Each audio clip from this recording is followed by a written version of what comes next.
No, they're not kidnapping them. They're just gone. So these drones are out on a manhunt trying to find the gas station attendants because the residents of New Jersey can't pump their gas.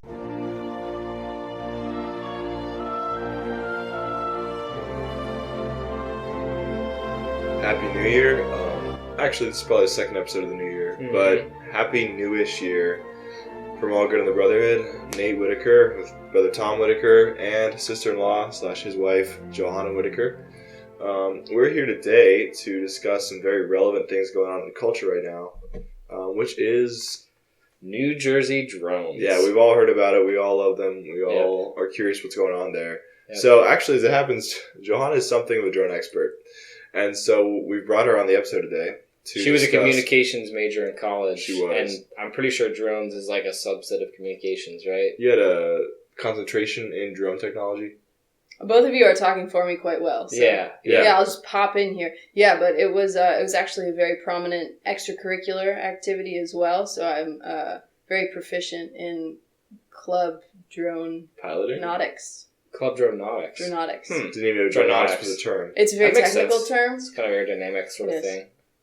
All right, so then, give us your theory. What do you think's happening in New Jersey? Why are there drones flying over all of New Jersey? Do you believe in aliens? Do you believe in aliens? Some people think it's aliens. Some people genuinely think that. Oh, I understand. The alien question is relevant, but in this case, it's not actually the main concern here. Like most problems, like most curious events, this does have a pretty rational explanation. Oh, okay. There is some relevant concern about the whole nuclear missile searching kind of idea, but that really is an alarmist theory. Okay. Okay. I hope so. It is. It is. Yeah. So that's really not Otherwise to we're worry cooked. about here. Yes. Well, at least New Jersey is. The rest of us are. Which actually might not be bad for the United States. Just kidding. We love you, New Jersey. Hopefully there's no one who listens to this in New Jersey. So I wouldn't go so far as the whole missile theory. I wouldn't worry about that with this, but this is actually kind of a little known fact about the current state of New Jersey. It is a state, but anyway. So we all know about the worker strikes for Starbucks and Amazon. Those are getting a lot of attention. But one that's much lesser known is the current strike of all gas station attendants throughout the state of New Jersey. Whoa.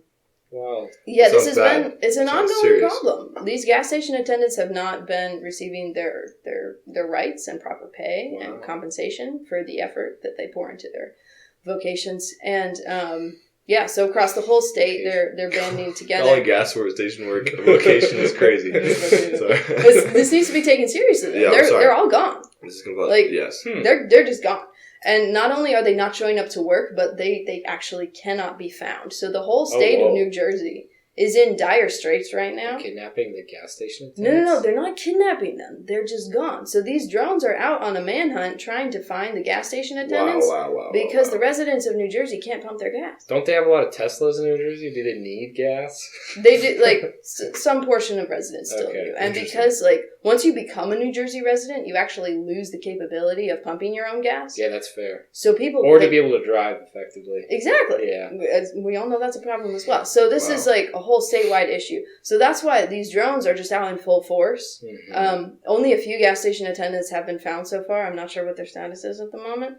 But they're continuing the search because at the current state is that, people just can't function. Wow. They can't get their own gas. They literally can't even. No, they can't. Okay. Well, what is your theory? They're not going to work or anything. This is from the drone expert. Yeah. No gas station attendants. Drones looking for the gas station attendants. Wild. So if you've seen any New Jersey gas station attendants, please dial 911 and report immediately. If you don't know what one looks like, maybe what do you think they're called? Haircuts. Yes. Not shaven properly. Yeah. Probably. Like a normal New Jersey normal New Jersey resident, but slightly less. Yeah. I don't think I know anyone from New Jersey, so I'm really sorry. Yes. We're sorry for your loss. Also, if you have a family member or a loved one who happens to work at a gas station. Yeah.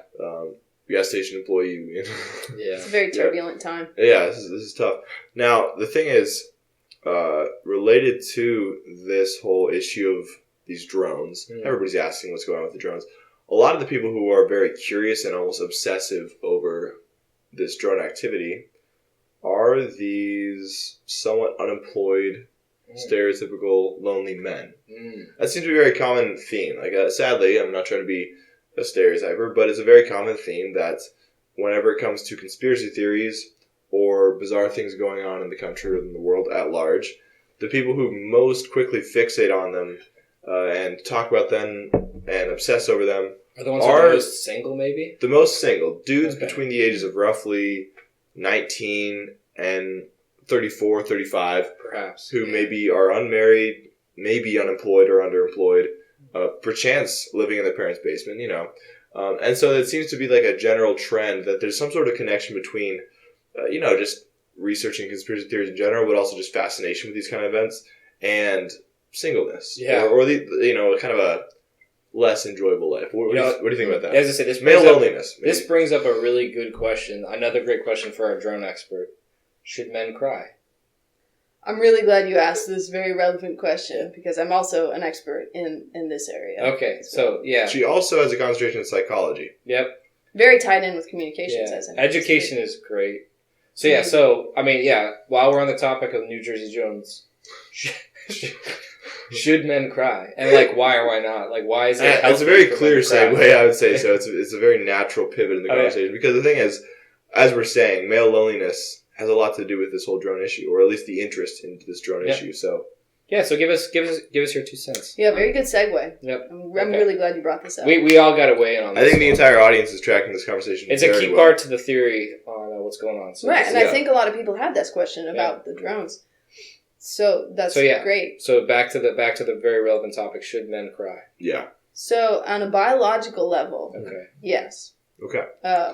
We know that tears have a purpose, and it's not just to make mascara run, because that would be a mostly female problem. Yeah. But in terms ideally. of ideally, not always, but sometimes. But yeah, from a biological perspective, there are different kinds of tears. There's stressful tears and tears for grief and stuff. And sometimes you just gotta let it out, physically let it out, or else you're just gonna be holding those chemicals and hormones in your body. This is a real thing. I'm not making this up. But a tear letting, something like that. Yeah. Less messy. Well, bloodletting is kind of a slang term, or not slang term, but informal term. Where you're saying it's almost like this is something that builds up inside of you. You got to let it out. Right. Yep. Yeah. Sort of a necessary result of lots of stress and pressure. Okay. But you're just talking on a biological level? That's just a biological level. Yeah. So what other levels are there when it comes to tears? Lots. Okay. I can't list them all. There are so many. Well, I think that's some solid inputs from our drone expert. But Nate, what are you thinking? Should men cry? Why? Why not? What's some of the ideas there? Well, yeah, just in line with the whole fascination with these drones, I would say Jesus cried, right? And he wept. That's serious. It's a true. Great, easy quote to memorize, actually. Jesus wept, the shortest verse in the entire Bible. Learn it.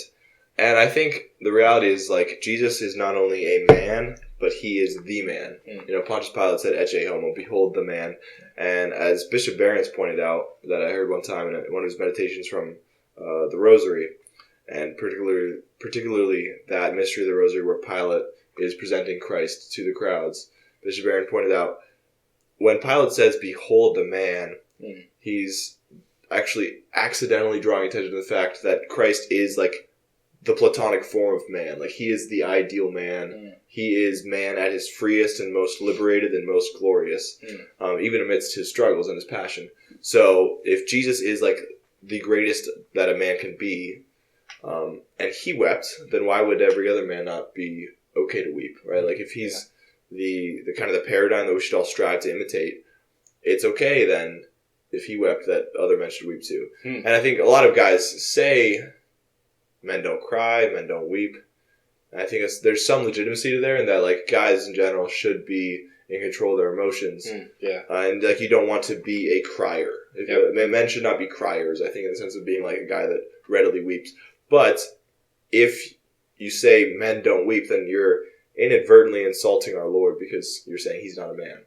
So you got to recognize there's some balance here. Yes, you shouldn't be a crier or someone who's just always on the verge of tears, always sensitive. You also shouldn't be though oh my gosh, I cannot possibly let out a tear, because that's just stupid. But Yeah, well, just one thing to go back to like the Platonic understanding of Christ is his most free and his most most himself. I suppose you know like that deep breath you take sometimes after you do weep, like that first real breath.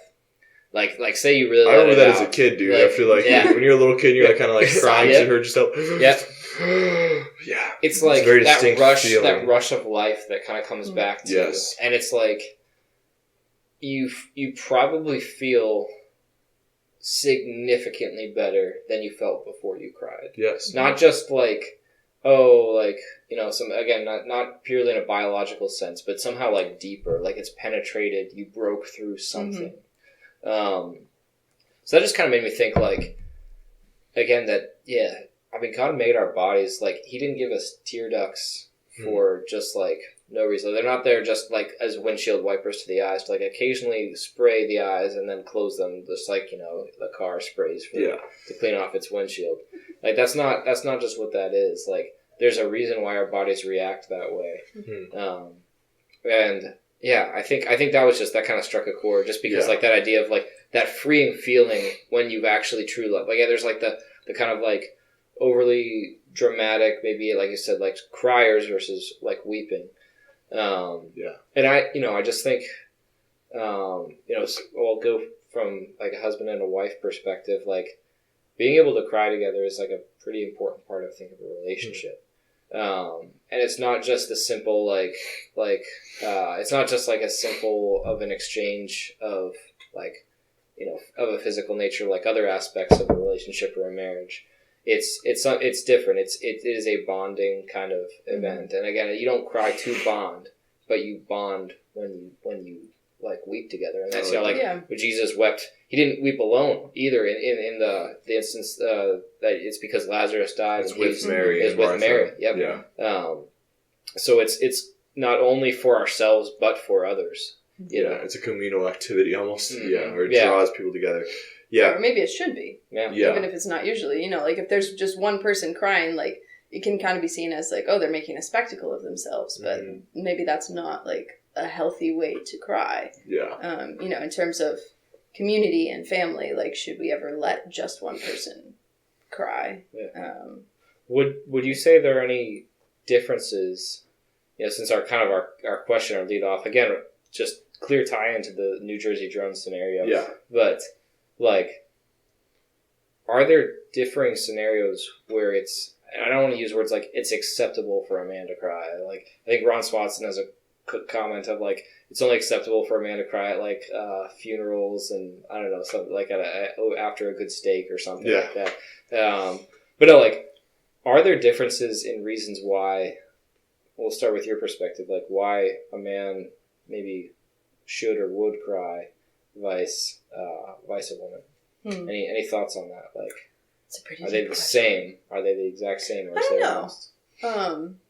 Because I like what you were saying about, for one, like in the context of marriage and it being like a bonding, not activity per se, but like an experience almost. Because like, those times in your life when you cry the absolute hardest, that's like a core memory. That's not just like a few tears are shed. That's something like changes in you. And to have that like shared between a husband and wife, I think is like a very important thing in some instances. Like grief is a big one. Like and there's really not that many times where like two people are just going to be sobbing with each other. But except for like in very deep joy or grief or trauma. But I do think that is important for like a marital relationship to share those moments, at least now and then, maybe not frequently, because that haven't happened like that frequently in the very long 5 years that we've been married. It's just a handful of times where we've been in those moments together. But it is a bonding experience, and it is like a deeper level of I think understanding of one another, because if we see crying and tears as an expression of emotion, and there's like multiple emotions in there, but if it's an expression of emotion, then I think that's important for that emotion to be shared and like reciprocated. And and that's a very powerful thing to experience, because when you're exposing yourself in such a way, like that's a display of vulnerability that's deeper than, like you can be vulnerable like in your words, but like when you're letting your guard down so far as that you're just openly weeping together, that's like visible vulnerability. It's a physical act. Which is probably why, it's sometimes associated, I would say, errantly with weakness, because often, like we've talked about vulnerability a lot on All Good in the Brotherhood. And, there are certainly some that would see, vulnerability as just kind of like what it sounds like you were exposing yourself to be wounded, or exposing an existing wound, but yeah, being tearful is a 100% a stage of vulnerability. And yeah, I think we've talked a lot about vulnerability and why it's important, whether it's man or woman. Nate, do you have any thoughts, like either one? Again, is there a difference maybe in like how or why men should cry? Since you made the distinction earlier about like, and I keep saying cry, but like crying versus weeping. Like what's even within that distinction in your mind a little bit? That's fair. Well, also getting back to the drones. Yes. Yeah. We gotta get back to the drone theory here. Yeah, getting back to the drones, especially that there have been some sighted off of the coast of even other countries. I would say it has to be acknowledged that everybody experiences grief differently.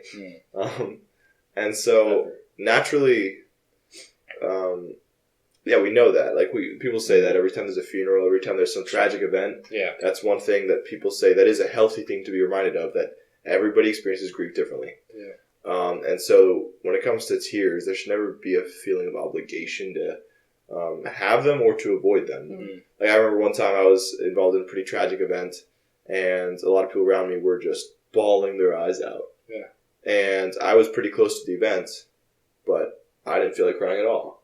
Like I just couldn't bring myself to tears at all. And it was weird. At the time I almost felt bad. Like everybody else is sobbing and I feel no desire to cry. I don't feel any urge to cry. Is there something wrong with me? But it has to be like acknowledged. Everyone experiences it differently. Everyone experiences grief in different stages at different paces. So when it comes to like a legitimate reason, even a legitimate reason for crying, let alone maybe illegitimate reasons, it's not guaranteed that anything's going to follow a certain pattern. But so like men and women then very clearly are going to experience grief differently. But to the distinction you mentioned, like between weeping and crying, I think maybe it's a loose distinction, but I think we even know just from when we hear those words. Weeping, there's something sacred about that word. Because it's very deep. It's very deep. That's the term we use for Christ. Like Jesus wept. We don't say Jesus cried. And crying, that sounds like a kind of a little bit more of a childish term. Right? There's something childish about crying. There's something weak, not in a good way, about crying. I think in a way that's the sort of shedding of tears that seems to be about like me and like sort of drawing attention to me. And we can, like, if we do that, it can sort of be a selfish, childish act that needs to be matured.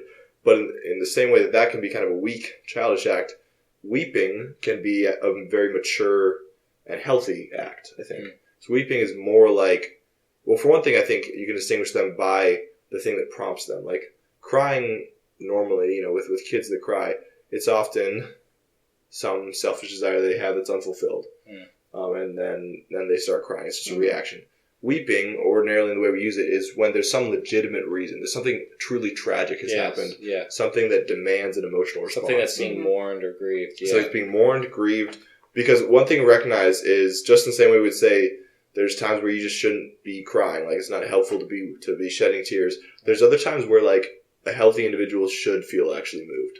Like, if you're at a funeral for, like, a deep loved one, maybe you are going to experience the stages of grief differently, but you should be to some extent moved. Like a healthy person is going to be moved by certain things. You shouldn't. It's not healthy to be like never have emotions, never feel any emotional movements in your interior state.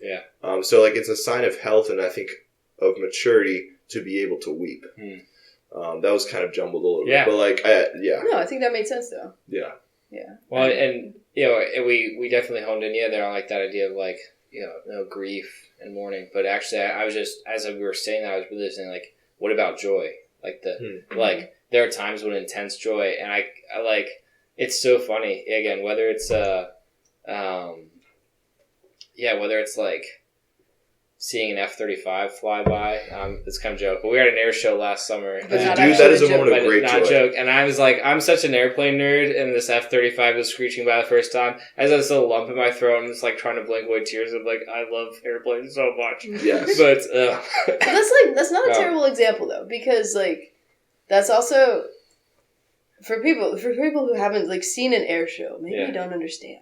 But like it actually majestic. is. Yes, but it's also like a powerful experience in the sense that like it's not something that you see in daily life. It's not something that you feel in daily life because yes, when an F-35 rumbles by, it literally vibrates through your entire being. And like it just kind of takes you out of yourself a little bit and makes you realize that there are a lot more powerful things in the world than you can control, than you can imagine, that you know about. Like there's a lot more, like similar to when you're standing in front of like a waterfall. And like granted, there's a difference and there's always going to be a difference between something natural and something man-made. But there still can be awe-inspiring. Like we can enter cathedrals, and cathedrals can just overwhelm you with their beauty, or like great works of art can just overwhelm you. Like, oh my gosh, like this is somebody's life. I mean, you've been to Sistine Chapel, right? Yes. You know, and but yeah, I mean, on the flip side though, like we can get back to that. But like birth, every time a child, just like our child has been, things that make me cry. My kids being born by F-35. Yeah. No, but like every time that Philip, Damien, Gemma, like as soon as like the baby was here, airside, with the air terms and the drones, keeping everything relevant. I just couldn't help it. Just hot tears of joy, just like pouring down your cheeks, and same for you. It makes more sense for you because you're like, holy shnikes, I'm glad that's done. You're also relief is also an overwhelming thing. So but, as the dad, as the uh-huh. father, like it's just like you just see this immense amount of beauty, both in the heroism of your wife in that instance, but also just like the beauty of like a new life is here. Yeah, and it catches you off guard, and even if you're just like as you're watching you struggle through that, I'm just excited you're done. But it's a beautiful, confusing, joyful emotion. It is awesome. But yeah, so what were you gonna say though? I was gonna say, well, I'm trying to get things back on topic with the drones. Yeah, we do want to present our drone theories. We got to remember the drones, but real quick though, just to acknowledge what you're saying, I'm actually really glad you both brought up emotions that don't have to do with grief, because I think I was accidentally focusing on just those kind of prompts that will cause you to weep, like sadness or anger or something. But there's those are the ones sometimes that tend to get like, well, don't do that because men aren't sad, right? Yeah, exactly. And don't get sad. Yeah. Silly. But go ahead. Yeah. But I was gonna say, but no, it's really good to remember, and I think part of embracing how weeping can be healthy is recognizing that it can be prompted by all kinds of good things too. Yeah. Like the ones you were talking about, obviously these are expressions of love or moments of joy or just moments of sheer awe from a freaking F-35. But just like even straight stoke. It is, dude. Stoke is crazy. Even moments of just pure devotion. Like for me, I remember one of the times of my adulthood that I do recall getting really choked up was when I'm glad you brought up the Sistine Chapel. I was in St. Peter's Basilica actually, and it was New Year's Eve. Night prayer, Vespers. We did Vespers and New Year's Eve with the Pope, and it was just an amazing experience. We were there with thousands of people doing prayer, doing the Psalms on the eve of the New Year's, about to be 2023, and then at the end of it, they start singing Adeste Fidelis because it was the Christmas season, and they start wheeling Pope Francis by. I say wheeling because at that time he was a little bit infirm, so he wasn't walking. But they wheeled him by in a wheelchair, and between me and him was a distance of a little bit more than the distance from me to you. It was very close. There was like a little barrier and some people, but like he was right there. And I just remember like the music was so moving. They were singing Adeste Fidelis so beautifully, and just seeing the Pope right there was like so overwhelming. The emotion was just incredibly impact, and particularly like for me, it's to be honest, I have mixed feelings sometimes about the church leadership. And sometimes I say, I don't understand why Pope Francis is doing this. I don't understand why he said that. I'm frustrated with this or that. So the contrast of knowing that in the back of my mind, like, this is a dude who sometimes I get frustrated with, but then seeing him there and recognizing this is still the Holy Father. It was just like, I just felt this overwhelming like devotion, like, oh man, I want to go out and do a crusade for him right now. And I just got so choked up. It was crazy.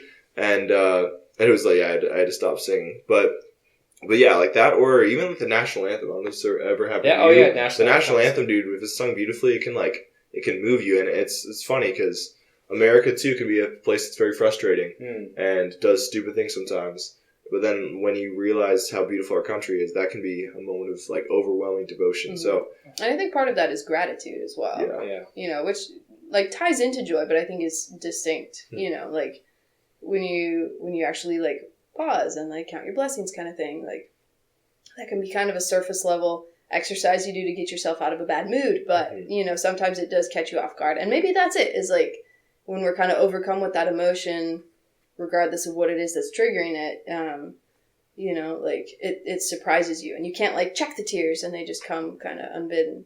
But yeah, gratitude I think is an interesting one too, because it's more like a mixture of like sadness and joy, and grief sometimes, and just like recognition of like all that you have, all that you've lost, all that you you know, that you kind of foresee in your future, all that you hope for. And yeah, you just can't handle it, you know, and it's that like overwhelming experience that can't be like held inside, and so it needs an outlet. I like that, because that shows if weeping can be prompted by some of these very beautiful positive emotions, and you're saying the weeping is kind of an outlet when the emotion exceeds your capacity to maintain your composure, then it's almost like sometimes weeping can be a sign that you really actually feel things as strong as you should. Like if you really feel gratitude as much as you maybe ought to, or if you really feel devotion and love and joy as much as you ought to, and grief, all the range of the emotions. Exactly. Then maybe there's some moments where, it's very healthy and you probably should weep. And if you're someone who never does, maybe you're just very physically composed, or maybe it's because you don't actually experience gratitude or joy as much as you ought to, and maybe that's something else to work on. You know? Well, like, I mean, a lot of folks, goes back to like some of the prompt of like, there is this, I think, narrative out there, again, just since the question was for men, like, that men shouldn't cry. That men need to keep, and we've talked about stoicism on the podcast before. Stoicism, which is a great thing, has a lot of excellent qualities to it, but the absolute neutralization of all emotion and the idea that you kind of need to kill this part of yourself, submit it so much that it has no impact on you at all in any sort of behavior or attitudinal way isn't healthy. It's dehumanizing. It's dehumanizing. Whether you're a man or a woman. So just the idea that, to your point, like that you would almost suppress emotion to the point where like, you never cry, you're just kind of just going, you're living your life. That's potentially very unhealthy, you know. And not just like, unhealthy from, say, a psychological or mental health standpoint, but maybe spiritually unhealthy because you're not actually allowing the experience of those, virtuous things like rejoicing in something. Or again, being able to like sympathize and empathize with loss and with grief and mourning. It's a sign that you're almost not allowing yourself to be fully human. Or fully present. Actually. Because I think the patterns I've noticed, like, in myself is that, like, I'll get into areas of life where I don't really let myself cry often unless it, like, builds up and builds up and builds up, and then I have a breakdown. And I think you noticed that more specifically maybe after Philip was born, I think. And that, I would try to, like, keep it all together for, 3 or 4 weeks, and then I just couldn't handle anything anymore. And I would just, like, just cry. About who knows what. It's kind of like the straw that breaks the camel's back. We try to soldier on. We try to, like, again, man or woman, you just try to, like, you tell yourself, like you said, this isn't the time for tears. And maybe sometimes that's the truth. There are moments, like even, there are times when you have to, you think of soldiers. If you are a soldier in a trench, it's not the time to be like, oh, I'm going to cry right now. You know that you have a responsibility to continue in that fight. But there's a time when the fight will be over, and you sort of need to recollect from that, Yeah, and so that's like, I can kind of like see those threats a little bit, and sometimes it makes sense, and like being in a newborn phase kind of triggers that a little bit of like, okay, you're constantly like taking care of somebody, and you're in the trenches. Yeah, trying to sort of take care of yourself at the same time, and like make sure you shower sometimes, and like eat food, and those are difficult things to do. But yeah, and I do remember just feeling. Especially there was been a couple moments where you were like encouraging me to like talk about something or kind of like pressing on something that seemed to be bothering me, and my reaction was just like, I don't have time for this. Like, not that I don't have time to like talk to my husband, but like I don't have time to unpack everything that I'm feeling right now, because that would take 3 hours, and I would really like to go for a walk. And it's like not giving myself that time to like unpack those like layers and layers and layers and layers of emotions, because they do build up if that's not something you do regularly, and not necessarily like just cry regularly, but like have self-reflection and like you mentioned spirituality, so like praying regularly and really delving into that and letting yourself feel and be present and recollect and be grateful and sorrowful, and if you don't feel like you have time for those things, they just get shoveled down.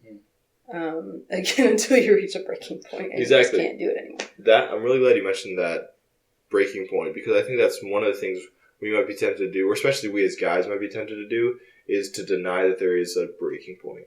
To just say, no, it actually is possible to sustain a lifestyle where you basically never fully let yourself feel what you're feeling. Like, it's possible to just kind of go your whole life permanently suppressing things and never have any negative consequences. But in reality, as we see sadly so many times on the news, even through tragic things where someone kind of goes crazy, that's not entirely true. People do have a breaking point, and you yourself can have a breaking point. It might not be something dramatic where you go on and like do some terrible thing, but on an emotional level, it might be like you suddenly spiral and you turn to some bad coping mechanism. Could be some addiction or some very unhealthy reaction. And so it's like, it's good to kind of nip it in the bud almost and say like, before, like, it's a matter of emotional maturity and actually being the master of your emotions in a healthy way, to say, I'm actually going to let myself sometimes feel what I'm feeling now, while it's not so extreme, rather than wait for my emotions to suddenly take over and force me to have an unhealthy reaction. That's great. No, I think that's a good one. Yeah, we can just end it now. Awesome. But I'm really glad we talked about the drones. I'm really glad we covered the drone topics. Thank you, Johanna, for our resident drone expert. Oh, for sure. Final theories. So we have a gas station. What do you think? Why are the drones flying all over New Jersey? Well, interestingly, when the Book of Revelation talks about the 4 horsemen of the apocalypse, they descend from the sky, right? And so, interestingly enough, one of them is the symbol of war, and the 4 horsemen are all kind of associated with some apocalyptic event, disease, famine, war, death. And so, the one that's described as coming with regard to war is described, I think, in some recent translation of Aquinas' commentary on Revelation, as landing off the coast of New Jersey. Wow. It's a recent interpretation. Obviously, the St. John, when he wrote the Book of Revelation, didn't know about New Jersey, but those are specifics, though. But there's some probably good peer review behind these. I would say, yes. Okay, all right. So it's credible theory for sure. Credible theory. So you might say, okay, the apocalypse is happening. All right. Do with that what you will. But I also like the gas station one. Yeah. That's a good theory.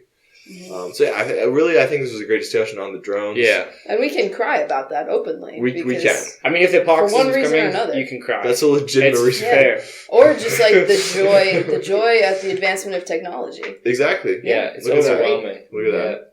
These things go in very quickly. They go in multiple directions. It's wild. They do. They're actually very bizarre. Is it okay for men to cry? We talked when a lot about they see sweet drone activity in the skies. Yeah. No, that's pretty lit stuff. That's the thing. Or if we finally discover that aliens are coming to Earth, I'm totally crying. So lit. Tears of joy, Mark. Tears of joy. Okay, I was going to clarify. like double tears of joy if they're Jedi. Like, if Jedi actually if lightsabers exist, are involved, I'll be crying for like a week. Yeah. So I'll be crying if I don't get my hands on a lightsaber. That's what I'm saying. You did ask about like the differences in like men and women crying. Okay, I think we can see these. We actually do need to talk about this. Pretty just right there. You just like summed it up. There's some differences. Yeah, you guys are probably crying about like, oh no, we might die and our kids might die. We'll be crying like, we want a lightsaber. Give us a lightsaber. Yes. Let's get abducted by a spaceship. No, okay, but real quick. This is the last question, actually, and then I think we should end, because related to these drone strikes, or drone sightings, do you know something hopefully don't turn into drone strikes, that'd be crazy, otherwise we're cooked.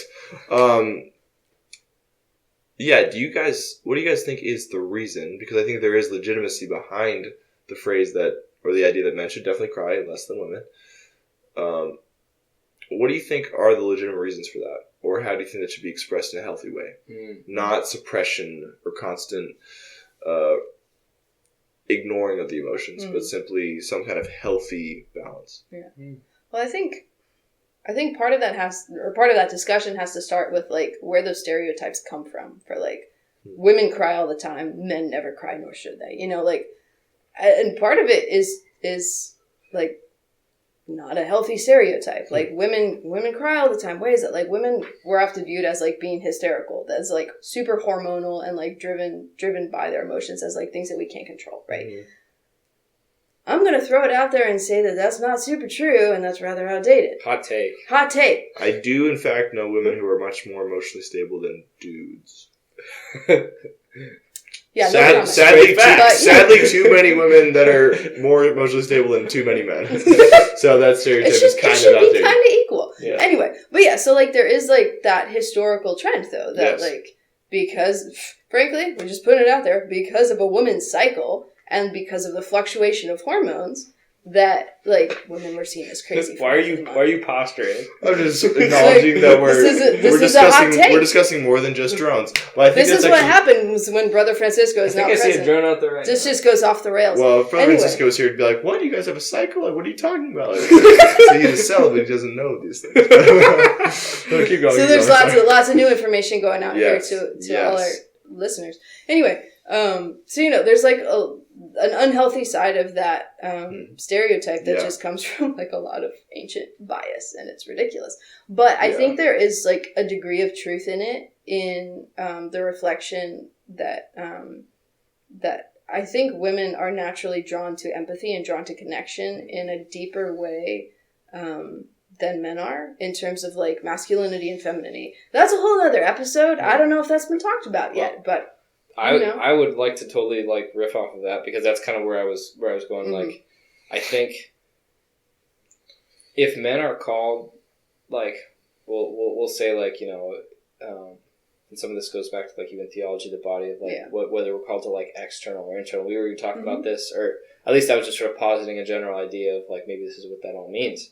Because unfortunately I haven't dived into as much theology of the body as I should.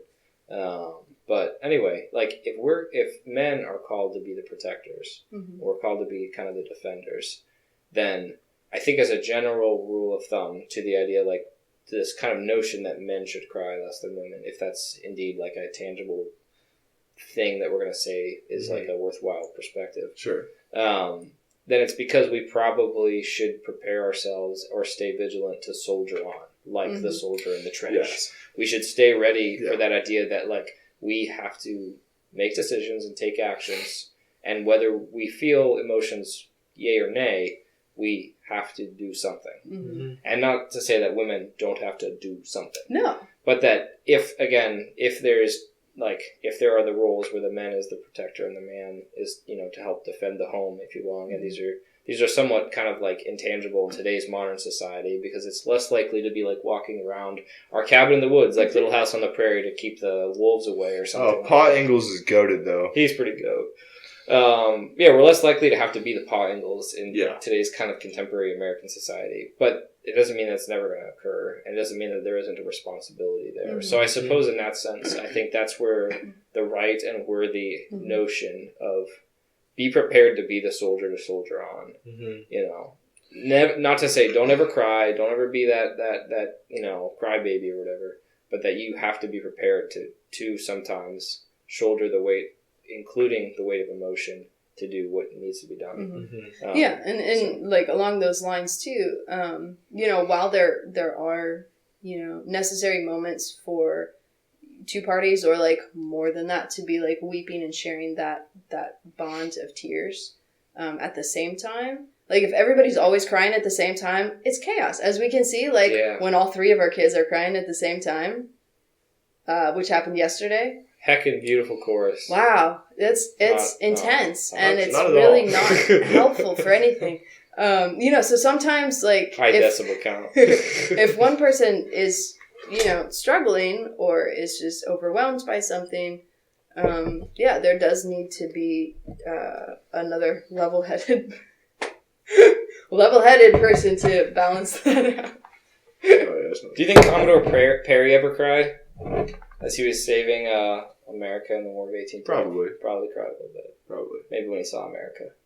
You realize you have audio listeners as well. America. That's fair. Oh yeah, we're drinking beer right now. The brand is Commodore Perry. Well, no, the brand is Great Lakes, but this is a Commodore Perry IPA. Very delicious. Yeah, it was great. Solid. That's what you were saying, Joe. He probably didn't fight with drones. It's a great point. Anyway. You never know. Those Great Lakes had some weird stuff going on. Yeah.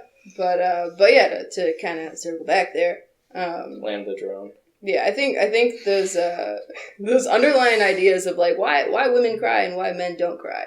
I think there's some truth to them and just some unhealthy ideas that have been attached to that. But like when it comes down to it, like what is the role within a home, and what is the role like in society, like of a man and of a woman?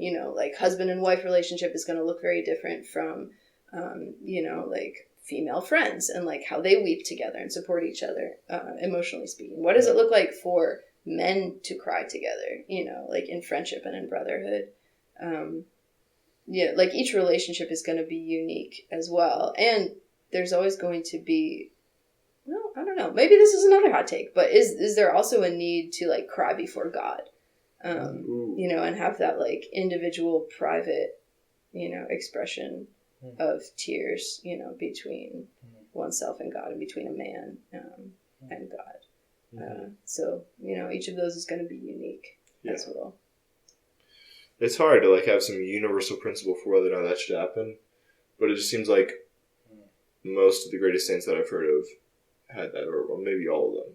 And many of the great characters in the Bible, there are moments, often in spiritual encounters, where it talks about them shedding tears, whether it's David or one of the prophets or Christ himself. Yeah. And so, it's almost like when it's done in a very healthy way, it's a mark of holiness, actually, and like spiritual maturity.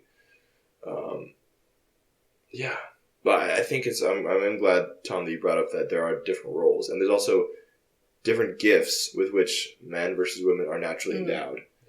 Women are naturally endowed more with empathy, which means part of their doing is feeling. Like part of their vocation is feeling for others. That's not quite as much the case with men. And so it's natural that like part of a woman fulfilling her vocation might actually be being in more emotional position where she's more likely to weep. Whereas for a man, that just might not be the case because we're not as naturally endowed with some of that receptivity or that compassion.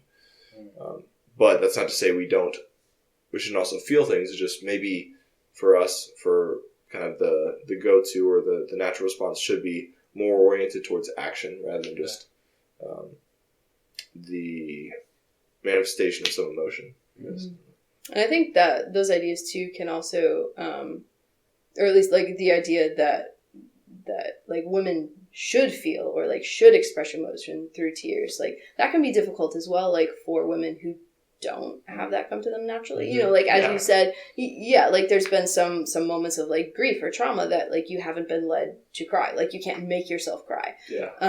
And like as a woman, like and I felt bad because everyone else was. So, like you don't have to. Right. But like I am also a subject matter expert on like being a female. Oh shoot! Yeah. Wow, that's crazy. I know. Johanna Whitaker, resident drone and woman expert, and psychology. Wow. There's a lot going on here. There's really many layers. Anyway, and knitting. But what? Yeah. Okay. Yes. She's got a lot of qualifications. Anyway, But to kind of like have that expectation of like, yeah, like women cry more than men, like, you know, and we were talking about this earlier about, you know, like past moments of our relationship. You know, when we were long distance and kind of like when it would come time to like say goodbye, like go our separate ways for long periods of time, I wouldn't cry and like I wouldn't feel led to cry. And it wasn't that I wasn't brutal. I wasn't sad. Like Cold, no, it's not that I wasn't sad. Cold-hearted. Yeah, exactly. But see, but like he felt that if way. Especially because Tom woman, did, right? Oh yeah, I was a crier. Yeah, he I was was really always sad. a crier at goodbyes. and it's not like that I wasn't sad, but in the moment, Yeah. like I couldn't make myself feel sad. I couldn't make myself like draw up that emotion Yeah, because like the reality of that doesn't sink in for me often. Like in the moment, like later on, there might be like pretty deep loneliness, and substantial. Like I missed you. Good. Yeah. This I mean, coming out Glad to years hear later. your Glad to hear wife it. used to actually care I about missed you very much. And Yeah. like those tears would come later, but like Yeah. in the moment, and sometimes in the moment where it's most expected, like, oh, like she's going to get all teary, it wouldn't come. And sometimes like that can be kind of a lot of pressure on women. Yeah. And if they're not expressing that emotion through tears, then it's like, okay, like what's wrong with you? You know, like, do you not feel anything? And that was a question. Like sometimes like, was we was definitely talked about that. Yeah. Like what, was I not actually do you in love with not you? miss me? You know, Yeah. and sometimes that can be like read a little too much into a person's reaction, like based on like whether they cry or whether they don't, and like a lot can be ascribed about that person based on how they express that emotion. Yeah.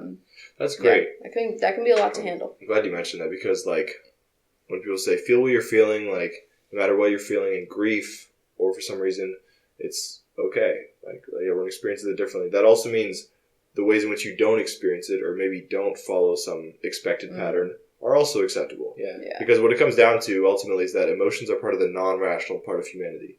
There's our rational side, there's our intellect and our will, but then there's also the non-rational elements of our life that come from the fact that we're physical beings, which are things we can't control, and emotions are one of that, which means not only can we sometimes not avoid the urge to weep or whatever, that means sometimes we also can't bring up the urge to weep. Yeah. Even when it feels like it should be fitting or obligatory. Yeah. Yeah, because there was, I mean, two examples in my mind of like two kind of traumas that we experienced in our marriage. Like one of them, like as soon as we found out about it, like both of us were weeping instantly, like just sobbing. And the other, like we didn't, like neither of us cried about it for maybe 2 weeks. You know, and like both of them were like very serious, very traumatic, like very heart-wrenching. And like, yeah, it's going to look different in each instance, and you know, we're going to feel things in different ways. But I also think, you know, to your point of like having different roles in a relationship, that's also why it's important to kind of acknowledge that and come to terms with that too. Because like if we're expressing things in different ways, then we need to like support each other in that, and seek to understand the other person more. Even if like we don't understand it ourselves, then we can kind of like delve into that and be like, well, I'm not quite sure why you're reacting in this way, but like I want to understand and I want to know you in that way. Instead of like jumping to conclusions about like, oh wow, Yes. you're kind of being a wimp, Right. or you're kind of being like a stone-hearted little person here, but instead, like, yeah, really seeking a deeper level of understanding. Wow, that's a good note to end on. Yeah, I think so too. Second ending. So, all right, yeah. rather than but stereotypes or final making judgment, closing. Yeah. You have 3 words. Only 3 words. Why are there drones in New Jersey? You go first. 3 words. You kind of already gave your theory. Am I summarizing this theory? just like they can be 3. It doesn't have to be like a sentence. Just 3 things. 3 words. Gas station attendant. Gas station attendants. Well, that was her original theory.